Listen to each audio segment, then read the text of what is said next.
I am sure sports. You know me there. I'm coast to coast representing. I mean, I say this is righteous representing for Omar. You don't know, come get the sports over here from near and far. Boy. Me say I am sure sports, one thing me sure about. When me say sure, that me not doubt. Come get your sports, get it over here.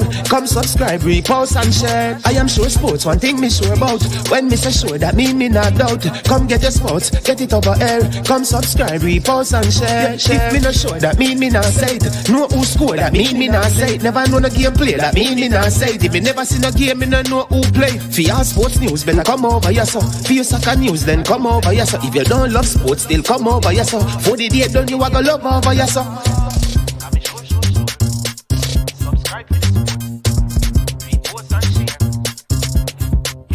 So when it comes on to behavior concerning football, Jamaica is decent. I am sure that if we can get all of these things done, set in place by the end of April, it gives us enough time before the World Cup campaign. Not afraid of no Brazil, no Argentina with these crapper players. We are good enough. Remember to like, subscribe, share. Listen, comment. Let me know what your thoughts are.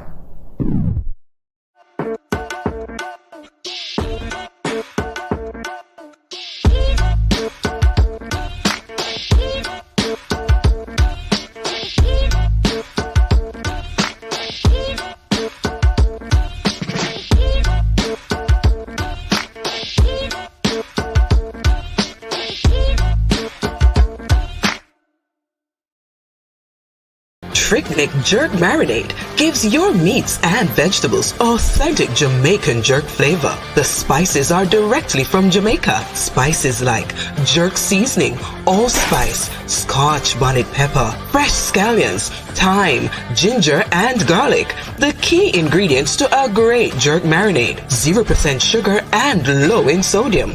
You want to try it?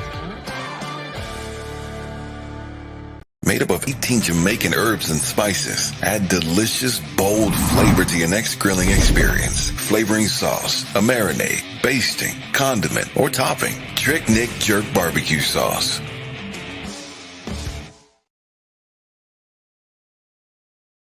All right, good morning. Welcome to I Am Sure Sports. I am your host, Manningsman, and this morning we have a very, very special show lined up for you.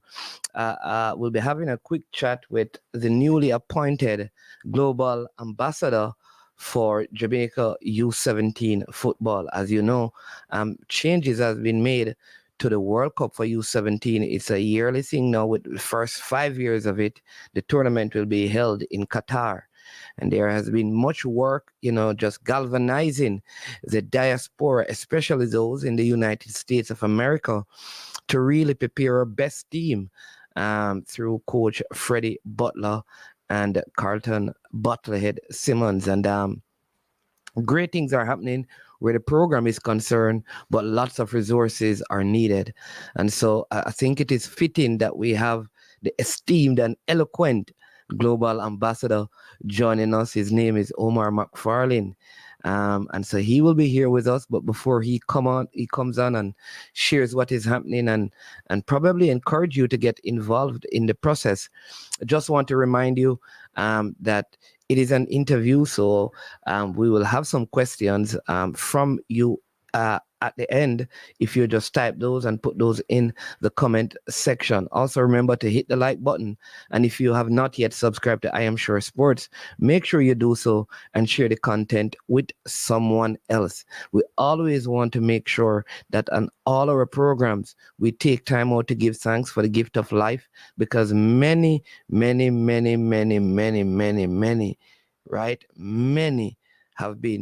been hurt in some way or the other. Some have lost their lives, and we are here. We live in a very wicked and evil world, and so every day we get up with breath in our lungs, we look to the Most High God and we thank Him for that life.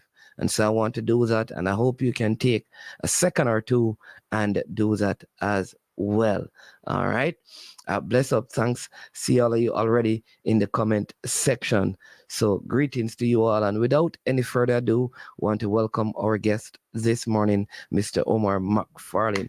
Sir Omar Mcfarlane, how you doing? Good Doing well, morning. doing well. Good morning, good morning. Hope Yeah, all man. is well. Thank you for having me. You are most welcome, man. I feel like it's a privilege to have you. So I know when I was doing this, I was told that who you talking? Which one of the Omar McFarlane champion? So I don't know. You go probably have to tell the people why you're referred to as champion if you're the one who penned the lyrics to that Doing Bravo big hit champion, and that is how you are known by that name, or how you come by that moniker. They would say. No, man, definitely. As I get again, thank you for having me, and it's an honor, it's a privilege to represent the colors, my country of birth, and in supporting something that's dear to me. As you asked about champion, 7 years ago, I created what I wanted to do in terms of giving back, and created a soccer team of 10-year-olds. And though it was a challenge, initially I was told it can't happen. It has to go through the right channel, the right course of where you have to go on the city, you have to get a feel and all the different things.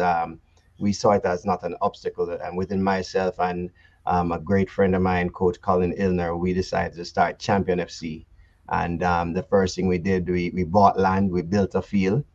We got the team together, and funny enough, under the name Champion FC, in the first year, inaugural year, we were the state champion and ranked number one in the state, and won several accolades, including the Western Cup, which is a local travel tournament here in South Florida that normally have over 700 teams. We won that. We went on to go to the Disney Cup and won several things. And within it, even though we won, it was a learning process. We were able to bring up a total of 9 kids in different time frames. We housed them, we put them up, we brought kids up with coaches, we brought kids up with parents. Parents sent their kids up, and so they got the exposure of playing. We helped to get passports, helped to get visas. They had a chance of playing and coming to America and seeing how teams are here, so in terms of organization, and get the exposure.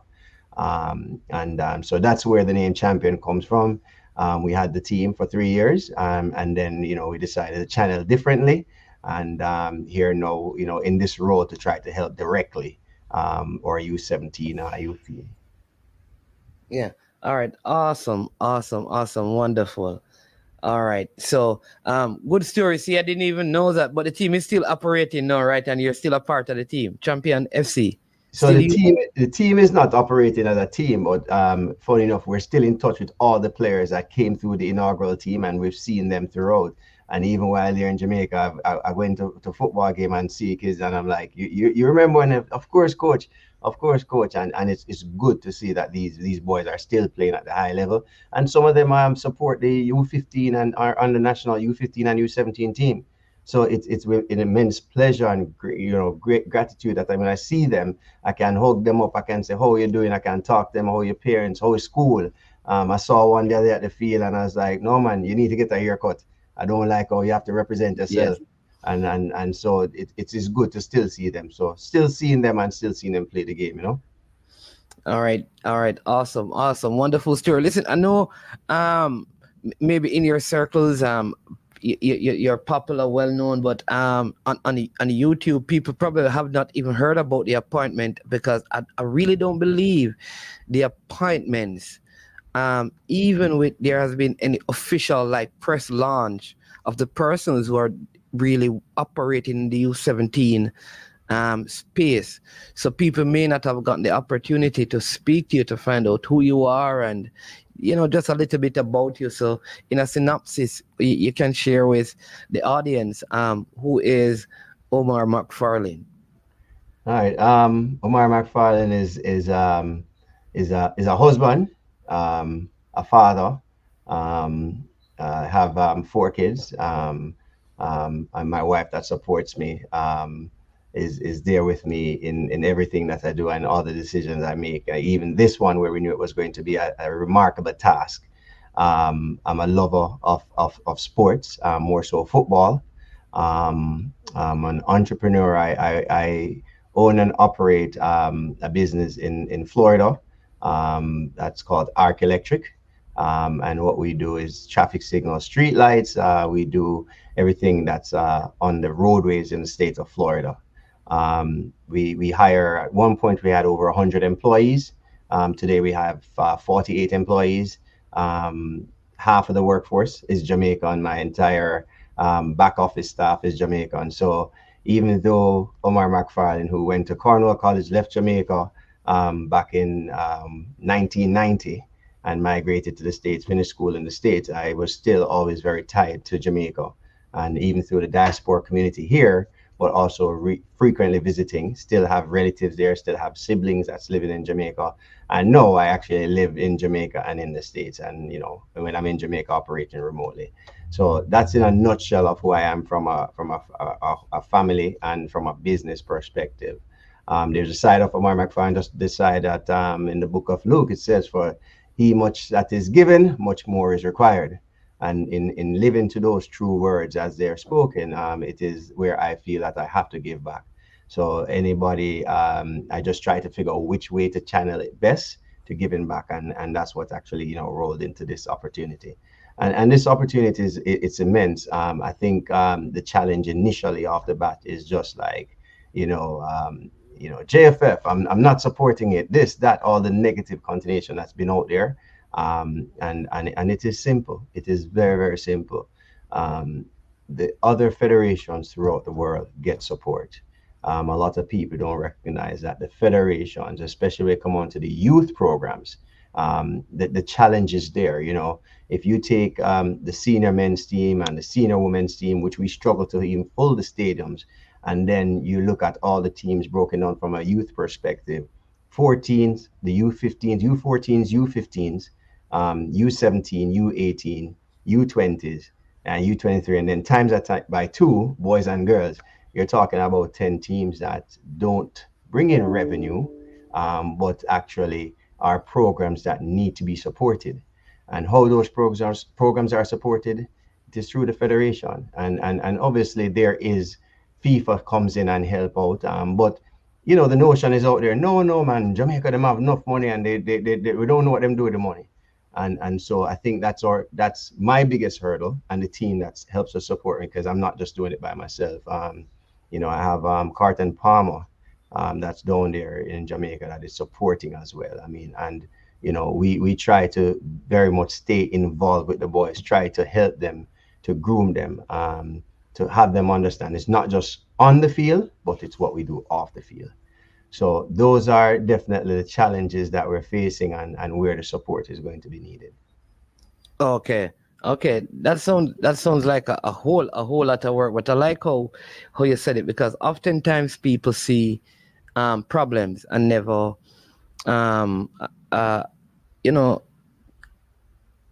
think of a solution. They see the problem and they speak to the problem instead of implementing workable solutions. And I'm glad that while you can say not, you know, people say not supporting, that even though there may be problems, you have still offered your support, you have offered your help, which is just, as a nation, not just in sport, not just in football, that we need that when we see the problem and we have the wherewithal to work through those things with initiatives and ideas, then we go ahead and do so. And I know that is part of what you have been doing, because this has been a massive project, because you guys have had several camps. I think it was Mr. Speed who said it recently, that never in the longest while they've never had like preparation for any youth tournament over such an extended time. And that is due to the work that is being done by you and the rest of the staff. All right, but where are you at now in terms of the U17 preparation, and how can people get involved in the process? Or no man, this process is covered, we are where we are, we have things in motion and we're kind of good? Or do you have initiative to get people involved with their dollar, with their dime, with their penny, whatever it is? Is there a way for persons to get involved in this effort, and if so, how? Yeah, you touch on a few things. Obviously, the one of the first things that strike me is the preparation. And yes, initially about a month and a half ago, while we were at camp number 3, and this preparation started over a year ago. And Mr. Altamont Butler, who played for Jamaica and who's very familiar, he was a U15 coach at Chelsea. He was the first Jamaican player to play in the MLS, and that's our leader, that's our coach. He started having camps outside of Jamaica to see what the diaspora pool looked like. And so once we went through the diaspora's pool, we decided to engage camps in Jamaica. So this weekend will be our 4th camp in Jamaica. And then we're going to follow that into a camp next week as well. And these camps are head up at the technical center. So, the kids are from a wide array. They're not just from the Kingston area. We have kids from Manchester. We have kids from Westmoreland, from Malden in Montego Bay. These kids they come up to the camp, whether it's Thursday evening or Friday. They come up and they're at camp all the way through Sunday. So this week we have a back-to-back camp. It will be camp number 5 and number 6 in Jamaica. We have in the U17 program at this time, we're constantly looking at players, right? Because we want to try to turn all stones and find those gems, find those players throughout. And so we have brought into camp over 24 players, local players in Jamaica into camp. And we bring them in at about 13 to 15 at a time. And then we also introduce and bring the diaspora kids in. And so far we've brought different groups, 3, 4, 5 at a time. So this week camp, we have 4 diaspora kids coming in. And when I say diaspora, I'm going to use that terminology, but they're Jamaicans. They have a Jamaican passport. They're Jamaican. Very, very important that is known, because continue, because we're going to ask a question down that path. So they're Jamaican kids. For the ones that haven't acquired their passport, we explain to them they have to start the process and prove it, right? And so we're coming on camp number 6 and number 7 respectfully, right? Of those camps, we're going to continue pooling. Within the camp so far, we've had 2 friendly matches. So we've played Trinidad twice. First game, we lost 1-0. Second game, we won 2-1. And those were the first time that the boys actually were together playing as a unit. And the intent is to continue preparation. And we do know the biggest thing in Jamaica is schoolboy football. So we know we're going to be challenged when that time come around. So what we're doing is starting early enough and tracking and monitoring. And for the summer, we have trips that we have penciled in. And this is where the support comes in, because we are trying to bring the boys to New York to play a match in New York, or leading after that to play Ireland. We already are on the slate to play the Ireland U17 national team. And we're negotiating in the UK, playing in UK. So what we're trying to do and what we hope to do and what we will do is that we will bring the team core, travel with the team, have them prepared. So when we get around to qualifications for 2025, which will start sometime in January or February, we are prepared and we are ready. It's by no surprise. We know everything we need to do in terms of getting ready. And the last thing is the boys to play on the field. With that said, we need money. We need help. So we have rolled out a couple programs, which I'll get into here shortly, that you can offer your support. What I will say now, and I'll probably say 2 or 3 more times in this interview, whatever monies are donated to the U17 program, the youth program, will 100% go to the U17 youth activity. It will benefit between travel, meals, support staff, for the U17 team as we prepare for the road to Qatar. Yeah. Yep. All right. So all the resources donated, it goes directly to the U17. That is correct.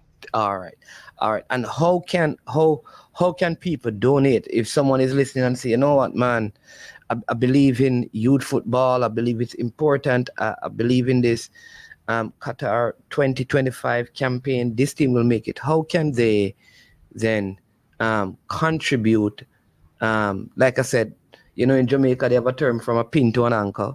Right, right. in financial terms, let's say from a pin to an ankle, which is from the smallest amount to the largest amount, and know that when they do that, so once they have done that, what do they get that says to them it has been used to serve the purpose that it was given for? Because as you know, when it comes on to money, especially with football, one thing that people always are challenged about is the accountability of the resources that are either perceived to be there or are there. Yeah, so we have two ways now that you can donate. We have an account where we can receive checks or transfer to. We have where it can be Zelle, and I'll provide that so at least you can put it out to the viewership. We have a Zelle account that people that are in the States or with not in the States but have a Zelle account, they can Zelle it as well. Those are the areas that you can currently donate. I will provide my email address. You can reach out to me. One of the things, especially, we're rolling out what we call a Circle member benefit program. And what the program is going to be, it's an annual program that you will donate to. And it has different tiers. So we're welcoming corporate sponsors or welcoming individual sponsors. And in those tiers, you will get updates, quarterly updates of what's happening. You will provide your email. We'll email you, let you know what's happening. We'll probably have quarterly phone calls so you know what's happening, or meetings. That's one way. And then we have the Zelle for, I just said, the man just said, listen, I don't have it, but I want to give a $2 or a $3 or a dollar or $5. And that they can Zelle to us. Yeah. So the rollout of the program is again directly to the U17 team. To the U17. All right. Big thing in all of this, because we have been on these platforms, one of the biggest conversations is just a dialogue between what people call real Jamaican, right? And you are in that situation where your kids could want to play sport, and they're, for some people, they are not real Jamaicans because they don't live in Jamaica and they have to apply to get Jamaican citizenship and all of those kind of stuff. Now, how how are you planning on kind of, melting that hard ice, and so that it can become more palatable for people to understand that, whether you're in Houston where you have kids from, New York where you have kids from, Atlanta, whether you're born there or you're born in Malden, if you're a Jamaican, you are a part of this. And that also applies for those kids who are in the United Kingdom, where we have a large diaspora population as well. How are you helping people to better appreciate that, one? And how do the kids feel? Do they feel like we're not really a part of this Jamaica because we are not born in Jamaica, or you don't find that amongst the U17 team? No, no, I want to tell you, with the U17 team, that's not an issue. The biggest thing, like I said, born Jamaicans, I think you see a famous TikToker that goes around and they say what it like to not be a Jamaican and all the different things. And it is so true. I mean, we are one of the countries that when you go across the world, and I've traveled, I was in Rwanda and I saw people with the Jamaican flag, and I back up and I look, and I was in the Philippines and I remember hearing some music playing one time. And when I go there and the guy's like, yeah, man, the motherland. And I was like, so you've been? I'm saying, no, but I have to go. And I was blown away, right? So when it come on to Jamaica, because we, us here in this forum, and probably some of the ones listening are Jamaicans, we don't get it when other people want to identify within our culture. And I think that's the biggest thing. I think we have, outside of Jamaica, we have 2 times the amount to the population of people living in Jamaica. And when we say diaspora, and we're talking even second gens and first gens of Jamaican parents. And so with this team, what we're seeing, everybody's together. In terms of preparation and our president, Ricketts, he came up to one of our North American camps, and he said he has never seen or witnessed so many people, so many staff there helping. And we had over 9 coaches and 2 physios there. And these people aren't paid coaches. They're Yeah. there supporting. These are people who have coaches, staff, players that have left Jamaica but want to pour in and help. And so we welcome it. It's the first time that they've ever been able to associate with a Jamaican team, but outside of Jamaica. And then we've seen people book their tickets and come down to support the ambassadorship of the program. So I think the ice already has melted, right? I think it's the water is we're together. We just need to continue. We're going to need support to do it. We want the general public to understand that it's a change, it's a turn, it's a time where if we stick together, we have the best opportunity to be on the world stage in a World Cup um, over the next years and next 5 years in Qatar, and it will continue. It's an annual event. It's no longer every 2 years. It's not every 4 years. It's an annual event. They have expanded CONCACAF from 4 teams to 8 teams. So we will be there, but it's going to require support to prepare our boys to be there.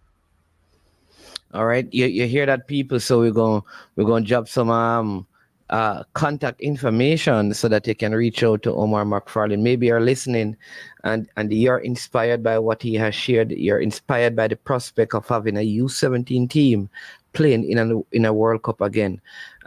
You're inspired by that. You want to be a part of this journey. You don't want to be a bandwagonist that joins in 2025. You want to get on the moving cart from now, the moving wagon from now, and get a comfortable seat on it. So we will drop some information as to how you can reach out to him and offer whatever support you can. Again, I remember when this first camp in North America, there weren't even the Jamaica gears that were used. It's just people volunteering, and look what has happened. Big things happen when you're faithful in the small stuff, and this is what is happening now. I know you don't have a lot of time, and we're almost at the 30-minute mark, and I don't want to keep you beyond the time that you had committed to the program, but just in terms of anything else that you think it is imperative that you share with the audience, I want to give you that time to make sure that you have covered as much ground as possible.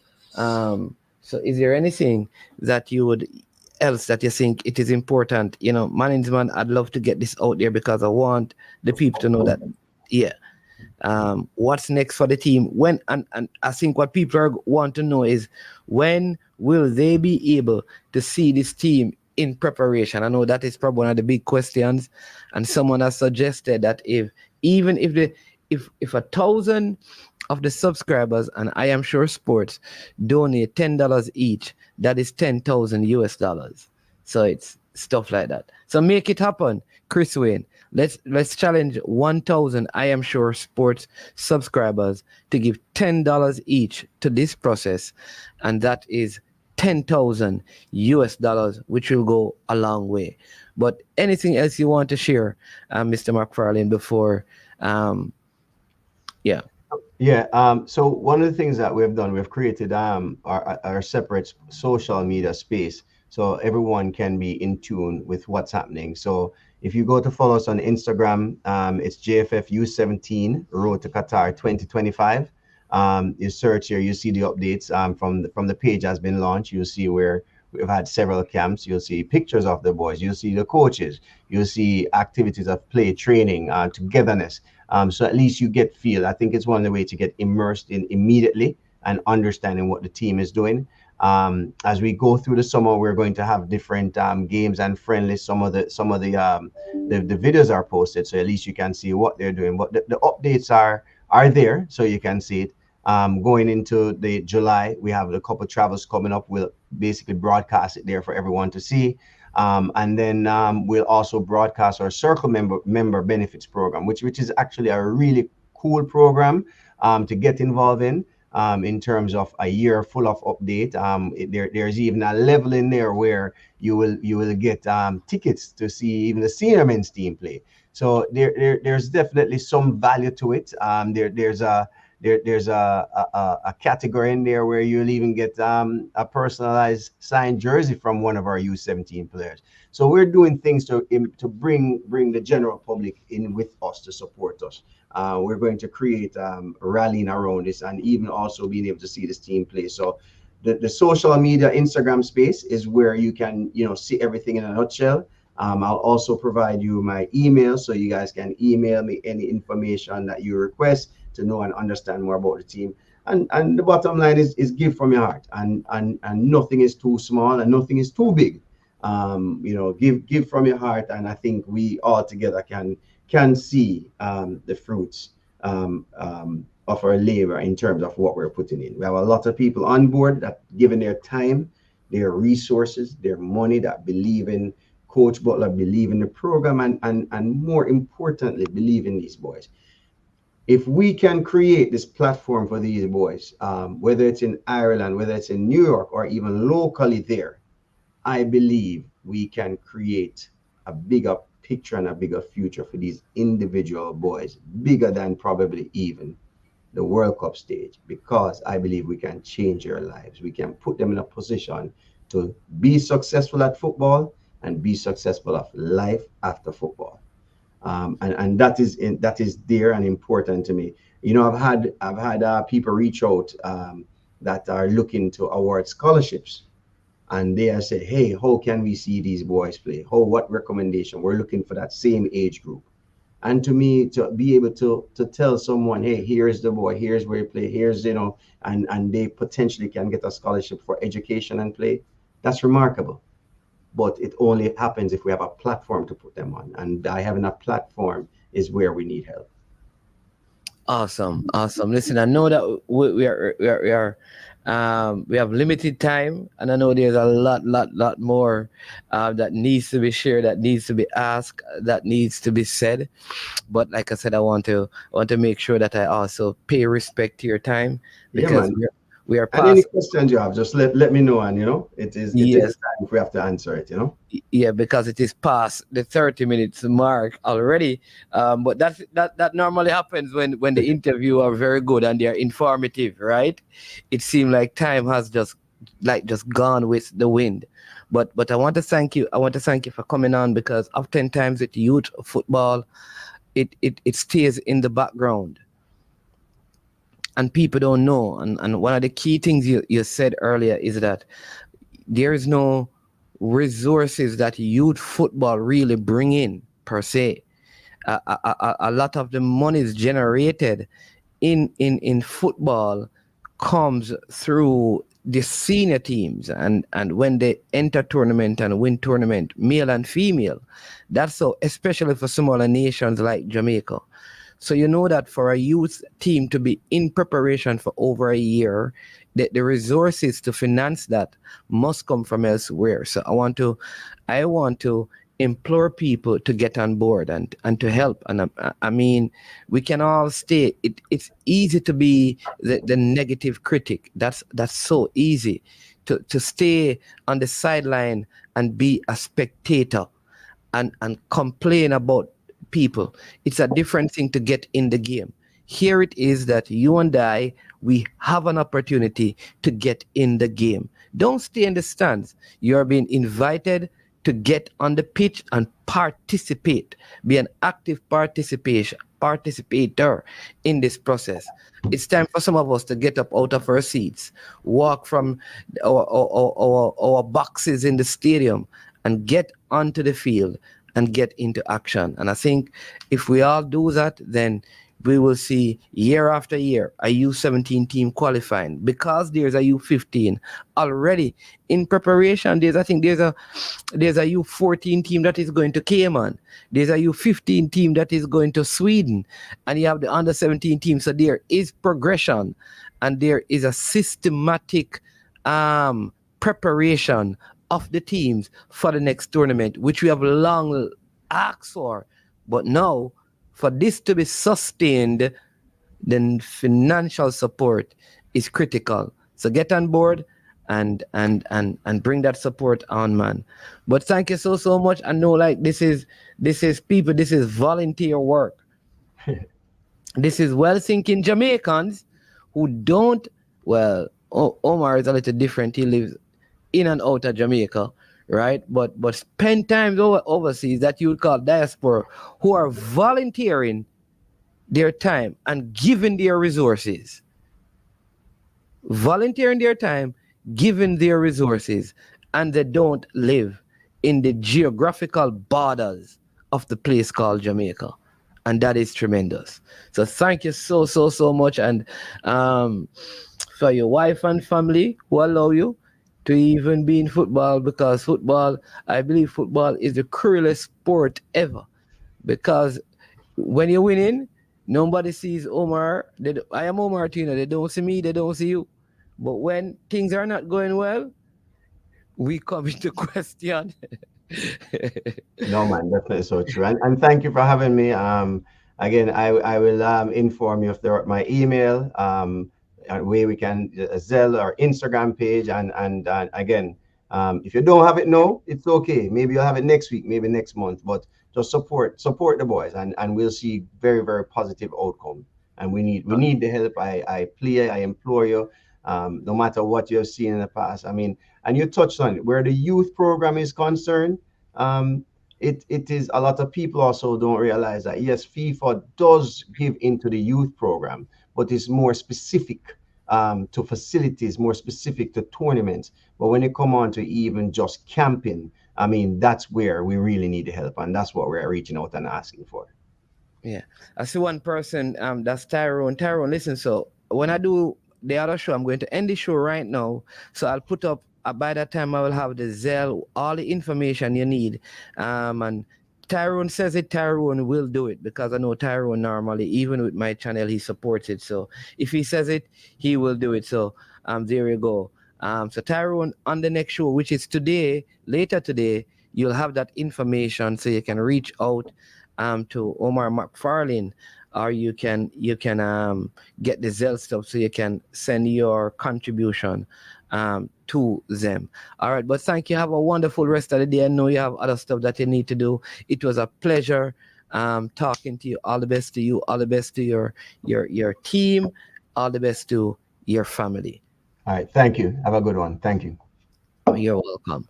All right. So there you go, people. That was Omar Mcfarlane. He is the U17 Global Ambassador as the team prepares to qualify for Qatar 2025. That is the U17 World Cup, the first edition, where it will be year after year. And CONCACAF, they have for themselves 8 qualification slots, and that is awesome. And if you go by ranking, Jamaica, at least at the senior level, are always in the top 6. So you'd want to believe from that we should be qualifying for this some way, somehow.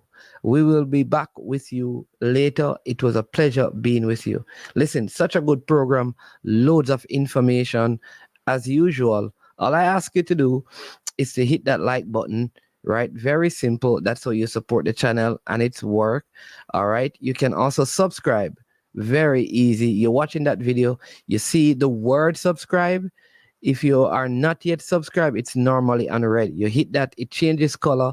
It means that you have subscribed to the channel. After you have done that, you know Omar, you know how eloquent he sound and informative, right? So here's what you do. You then send that video to someone else and say, listen, you need to listen to this and hear what is happening with our U17 program. I am Management. This has been I Am Sure Sports. As usual, when we are finished, you know how it goes. We say we are over, and we are OUT out of here.